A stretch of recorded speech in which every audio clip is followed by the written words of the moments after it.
Bonsoir, je suis le pasteur Moussa Touré de l'église de Bethel Capitol, située à Washington DC. Et nous allons commencer maintenant les 5 minutes avec le Saint-Esprit. Et il s'agit de la conduite du Saint-Esprit. Et nous avons déjà parlé de comment le Saint-Esprit nous conduit par la parole de Dieu. Et nous avons vu le cas de la méditation de la parole, la sanctification. Et aujourd'hui, nous allons continuer parce que Jésus a dit dans Jean 16, verset 13, que lorsqu'il viendra, il va nous guider dans toute la vérité, parce qu'il prendra de ce qu'il aura entendu et il va nous l'annoncer. Il va nous l'annoncer. C'est-à-dire que le Saint-Esprit a une voix, il nous parle et nous annonce les choses qu'il entend de la part du Père et du Fils. Et c'est cette voix qu'il s'agit de discerner. Il y a différentes sortes de voix qui peuvent nous parler. Il y a la voix des anges, qui est différente de la voix du Saint-Esprit. Il y a la voix de l'esprit humain, et il y a la voix des démons, et il y a la voix du Saint-Esprit. Alors, parmi toutes ces voix, comment arriver à discerner la voix du Saint-Esprit pour recevoir ses instructions et pour pouvoir être guidé par le Saint-Esprit? C'est cela maintenant la question. La voix du Saint-Esprit, il faut développer une communion d'abord avec la personne du Saint-Esprit. C'est en apprenant à connaître la personne du Saint-Esprit, en échangeant avec le Saint-Esprit dans le cadre de la communion, que nous allons développer la capacité de discerner la voix du Saint-Esprit.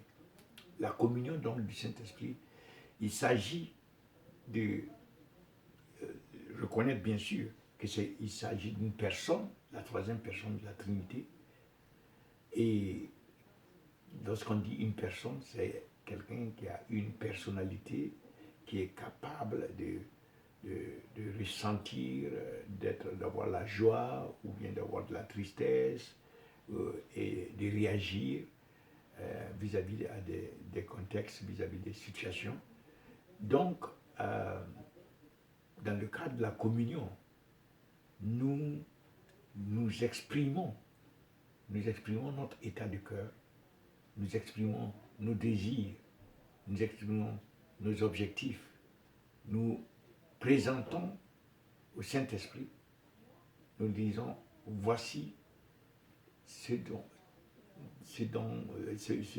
que je recherche, et je voudrais savoir, est-ce que c'est ta volonté? Est-ce qu'il faut aller dans tel sens ou dans tel autre sens? Et une fois qu'on a présenté, alors on lui permet, puisque s'il s'agit d'un échange, on lui permet de s'exprimer. Il faut laisser le temps aussi au Saint-Esprit pour répondre.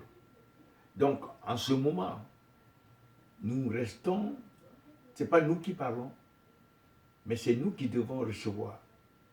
C'est donc au niveau de cette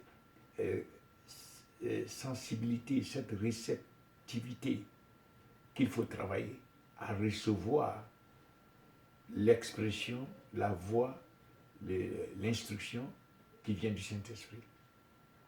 Comment développer cette capacité de recevoir? Ça veut dire qu'il faut se préparer en quelque chose, entre griffes, en étouffant les autres voix en quelque sorte. La voix de la chair, la voix de nos propres pensées, la voix de l'ennemi, et la voix du monde. Tout ça sont comme des bruits qui peuvent nous empêcher de recevoir la voix du Saint-Esprit. Donc il faut arriver à étouffer ces autres voix-là. Et pour arriver à étouffer ces autres voix, il faut arriver à se focaliser sur, par exemple, un verset. On prend un verset concernant le Seigneur, Jésus-Christ. Et Jésus a dit, l'Esprit de Dieu, c'est celui qui va nous enseigner, il va nous rappeler les choses dont lui nous a parlé. Alors on se met à se focaliser sur ça, on se met à penser à ça, on se met à... Et pendant qu'on rentre dans ce processus de se focaliser, les autres voix s'estompent d'elles-mêmes. Parce que notre attention à l'intérieur de nous est tournée vers ce que l'Esprit va nous apporter sur la base de la promesse de Jésus-Christ. Alors, c'est cette situation qu'il faut maintenant approfondir.